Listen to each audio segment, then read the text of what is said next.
What's up, everybody? Today I'm here with Kfir, and we're going to be talking about Vero. He's got a presentation that he's going to go through, and then afterwards I'll share some personal experience about Vero. This is how I got banned on eBay like 6 months ago. So, what's up, man? Hey, Jack. Thank you so much for hosting me. It's been so long since the last time I've been on your channel. I've been to the personal interview, and back then, just sharing my something personal. Back then, we were not yet big on doing videos, and now we're slowly growing into it. And I had I did it with my webcam, and I opened it, and only after you published the video, I realized I didn't have light on my face. So I was talking to the guys in the company, and we've decided to build a studio. And now I'm back. Yeah, you showed me earlier. It looks awesome. I don't have a studio yet. I just have a room. Step by step. We will invite you here to Tel Aviv, maybe to bring you to our studio. Dude, if I'm ever in the area, I would love to. That'd be awesome. For sure. Anyway, I came here indeed to talk about Vero today, and I did bring with me a presentation. So why won't we dive directly into it? Right, I'm going to start it. It's right over here. 1 second. Sounds good. All right, so what I wanted to talk about today is not just Vero. I would explain first what is eBay Vero, and then I will talk about the difference between the eBay official Vero list, which is something that we're going to see, and what actually happens in reality, because these are two different things. And then I'm going to give some tips for anyone who's doing dropshipping, no matter if you are using DSM Tool, if you're using another software, if you're doing dropshipping manually, if you're doing wholesale dropshipping. It's relevant for everyone to understand Vero and how you can avoid it. And, well, I did come from DSM Tool, so I will say already the full disclosure. I am here to promote a new feature that we released that is about Vero. But all about that later. Let's start with understanding what is Vero. For those of us, not everyone are familiar with the concept of Vero, and some of the people that listen are new. So if you're already an advanced dropshipper, you can skip that part. But if you're new to eBay or you're not familiar with what is Vero, Vero is all about intellectual property. And the idea behind intellectual property is that today we live in a world that is all covered by media. Media is the #1 thing that every brand cares about. So, for example, an intellectual property, some examples, when it comes to e-commerce, it would be the brand's logo or the brand's stock images. But it doesn't have to be, intellectual property doesn't have to be only in online e-commerce or only related to brands. For example, Jack, your YouTube channel, your videos are your intellectual property. For us in DSM Tool, the code that the system is built on is the intellectual property of the company. And for singers that write their songs and also write the music is their intellectual property. And the idea is that you don't want to mess with it, because intellectual property all over the world is becoming more and more protected because the law understands that it's something that is very, very valuable. It actually has monetary value. Your videos, for example, I cannot use them for whatever I want because it has value for you. So that's in general what is that concept of Vero. Vero, by the way, is an acronym of verified right owner, which is exactly the owners of the intellectual property for that brand. For example, I don't know. Let's look at eBay. That picture is taken from the website vero.ebay.com. It's an official list of brands. You can see Adobe here, which is a company that manufactures softwares like Photoshop. And if you want to sell Adobe items, you will have to get permission from Adobe first before you can sell those items. If you don't have the permission, Adobe says to everyone, they say it out loud, they contacted eBay for eBay to put them on that list. They said, I have the intellectual property for my images, for anything that is related to the software. The brand is mine. I don't want people to resell it for me. And therefore, these are brands that we are, as dropshippers, just not allowed to sell. There is only one problem with that list. So in theory, you could say, all right, all I have to do is make sure that when I publish a new item, it's not in the official Vero list of eBay. Well, it's not exactly like that. Let's try to understand why. Well, first, there are so many brands around the world that not all of them might exist immediately in the official Vero list. It changes Well, I wouldn't say that it changes all the time, but it has the potential to change. I'm not following it, but I'm pretty sure that it does change. New brands are coming up, new brands are being created every day. I guess most of our viewers are familiar with the concept of Amazon white labeling. Amazon white labeling, some even call it also another method of dropshipping, in my opinion. That's not relevant. What's my opinion? The thing is that people that are doing Amazon white labeling, they're creating new brands every day. Not all of them would be extremely happy for anyone to resell their brand. Maybe they invest a lot in customer service and they want firsthand to take care of every one of those customers, and they don't want dropshippers to sell their items.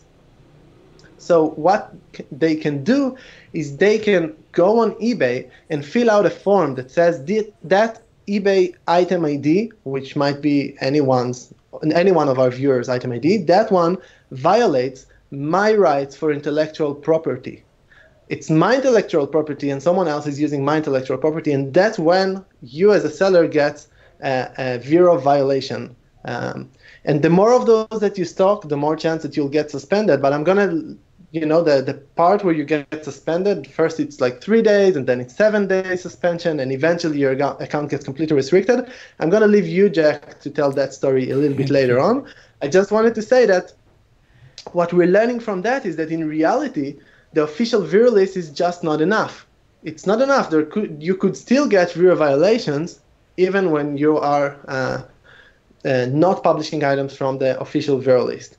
So I said that I have some tips, and then full disclosure, I will say how do we in DSM Tool automate each one of those processes in order for you not to reduce the risk from your store.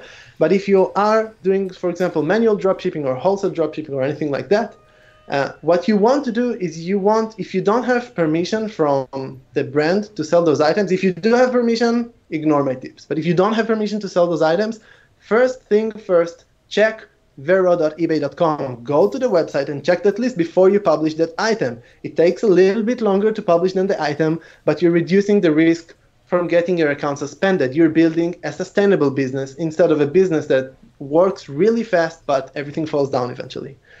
Second thing is, as we said, the VERO list changes, and that second tip is a little bit vague. The third tip is even more vague, but if you can monitor your existing listings, if you can take a batch of listings once in a while, once a month, take 1%, 2%, 5% of your items, depends on how many items you have, check their brand name and compare that to the official VERO list just to see maybe those items are now you're not allowed to resell them and you're using intellectual property from someone that doesn't allow you to use their intellectual property.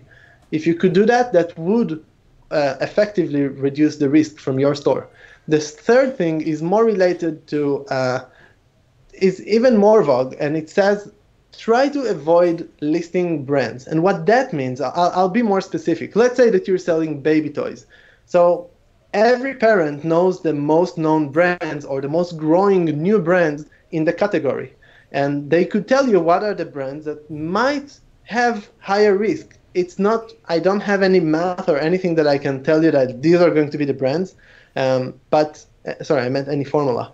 But if you try to avoid listing brands that are growing, or if you see brands that are investing a lot in marketing, if you are selling from specific categories, you will start seeing ads of brands that are trying to get you because they think that they try to do remarketing and get you. Then those brands most likely are investing so much in their marketing efforts that they might not like to let anyone just resell them, as opposed to, I don't know, Chinese manufacturers that sell on AliExpress, which has a very low chance to mark you with VERO violations. So try to avoid as much as you can listing brands. I know it's almost impossible, and that's also the reason why we understood that it's impossible, and we developed a 3-layer defense mechanism, and I'm going to explain to it. The first one is very simple. If you try to list an item, we check the brand name, we compare it to the eBay VERO list. If it's on there, we don't allow you to publish it. We show you an error that says, sorry, that brand violates verified right ownership, the VERO program. It's a VERO protection. You can't list it. I don't think I need to say anything about the first layer. It's pretty forward. Second layer of protection is a little bit more advanced. So since we know that not all of the brands are on the official VERO list, and you can get marked with a violation because someone reported you, we started to ask people to report to us every time that they get a report, every time that they get a violation. And that way, over 2.5 years, we've collected thousands of brands. There were thousands of brands that are not on the eBay official Vero list. And all of those are now also being blocked, including every new report that we're getting. All of them are getting blocked when you try to publish them. And if you do have a permission from the supplier, you still can publish those items, because in your settings you can turn off this protection and then list those items. But I suggest always, as long as you don't have permission from that brand owner, always have it on, and don't publish items that might violate Vero and mark your account.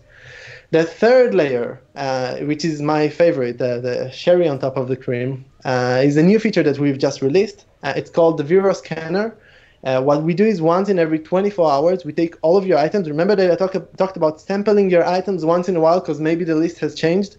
So that's exactly what we're doing for you automatically to all of your items every day. We take all of the items in your list, we check the brand name, and we compare it to both the official Vero list and the list that was reported. So if someone yesterday got a violation and he reported it today, you will be able to take an action on that item before the brand gets to you, and also report you as a Vero violation. All you will have to do is to click on the alert. It will show up in your dashboard, and then you can see all those items and take an immediate action. More than that, during 2019, we hope, again, it's in the plans. I don't like to make promises about what's upcoming and when, but it's in our plan to automate those processes. So you will be able to set a rule that says, you have 3 Vero brands, now let's delete them automatically.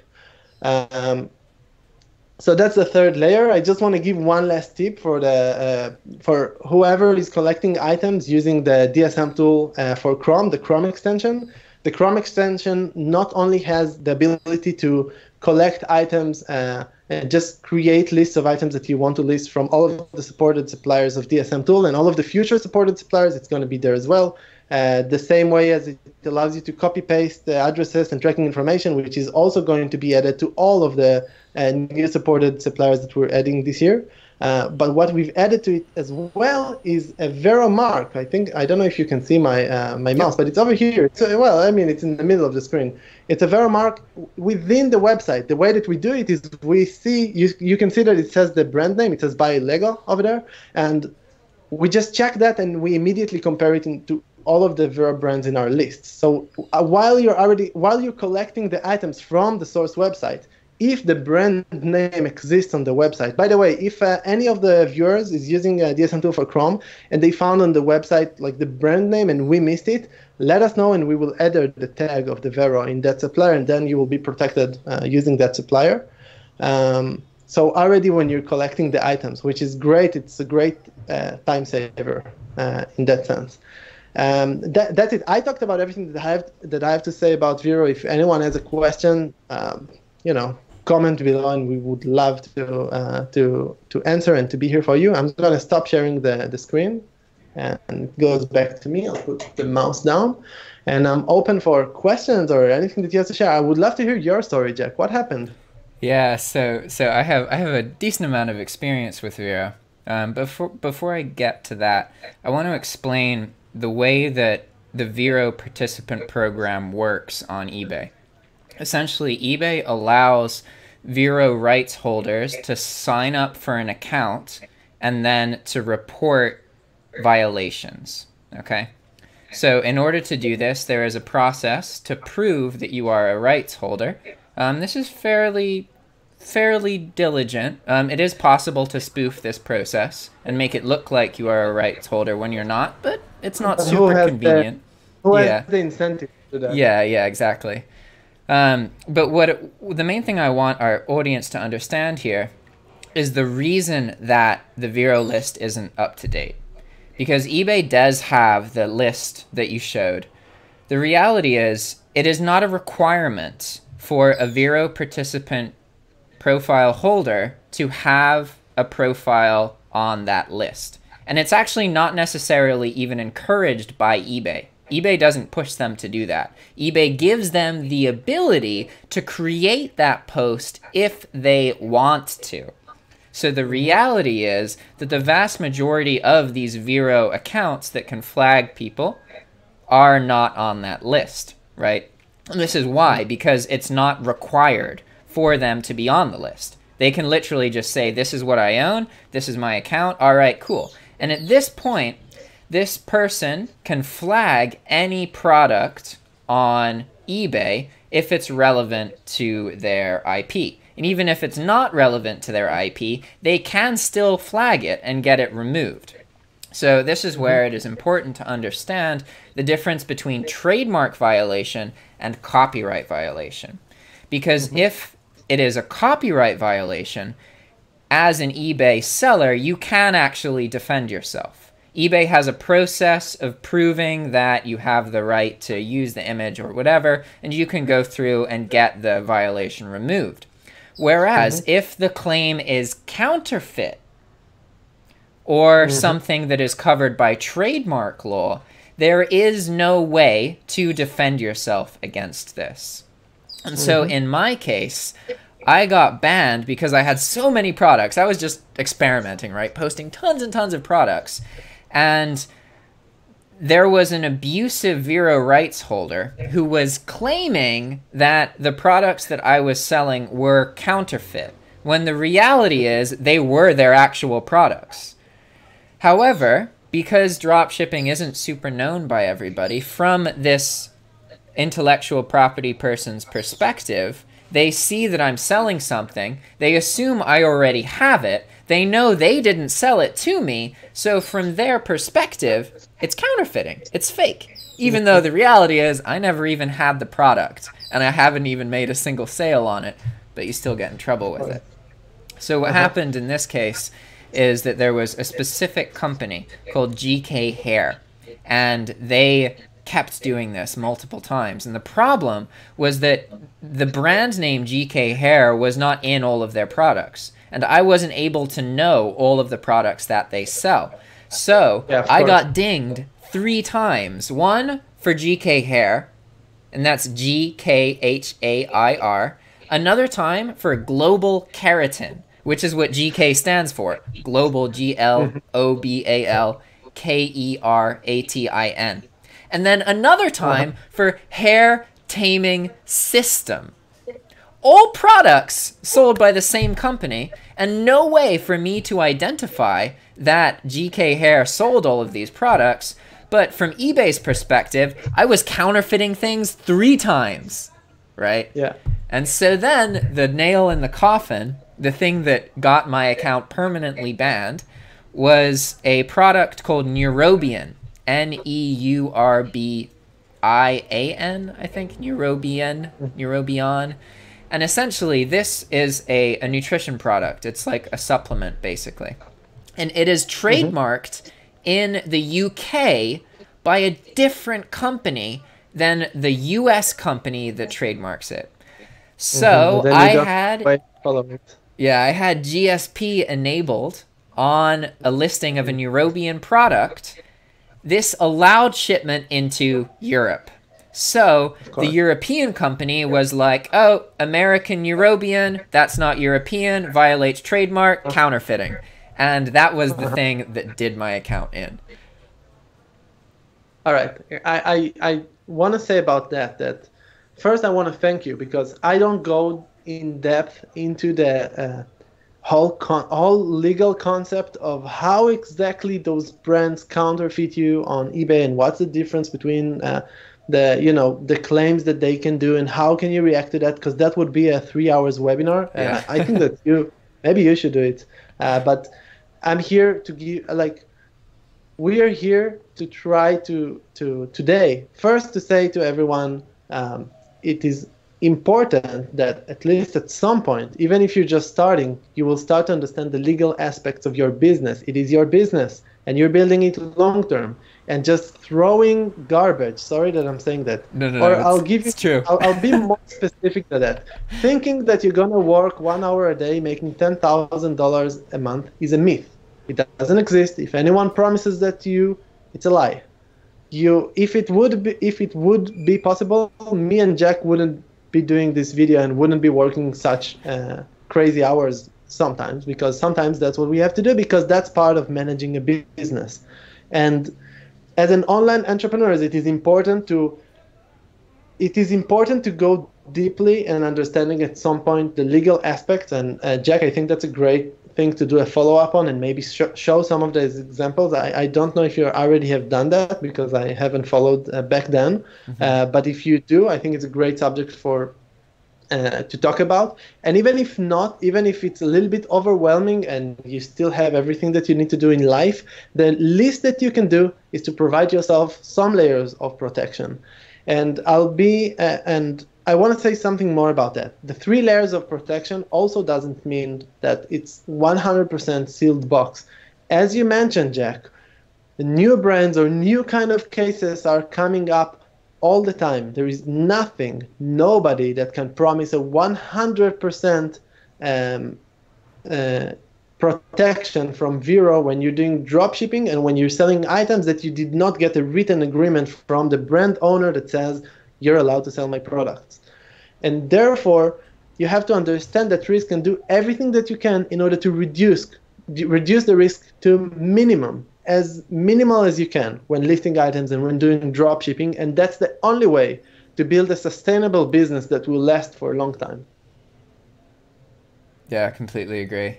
And it can be tricky to find these terms, but it's getting easier now because more people are sharing and more people are giving the keywords that got them in trouble. I'll be more specific with you. It's tricky to manage a business, and that's what we're here for, and that's what we're here to take responsibility for. So yeah, do we have a 100% sealed solution?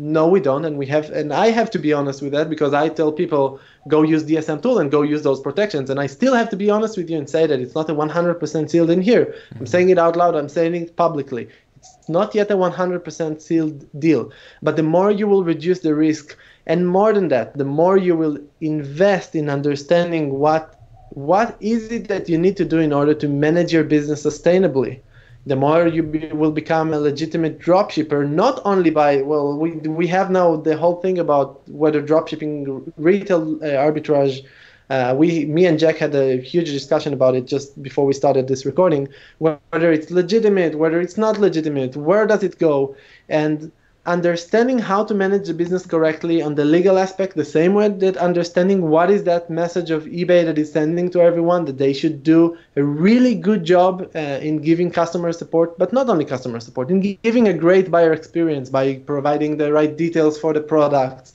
doing all those things that aren't working 1 hour a day to make $10,000 a day. You work 8 hours a day, work as much as you need to make as much money as you need, grow your business slow, don't expect it to blow up within 3 months and that everything will work automatically, magically. There are no magic pills, and it's important to say that out loud. And here, a guy with a software comes and says that, I mean, you can, and that's an automation software. I mean, I'm supposed to tell people that you're not gonna need to do anything, and I'm saying it out loud. You are going to need to do a lot of things.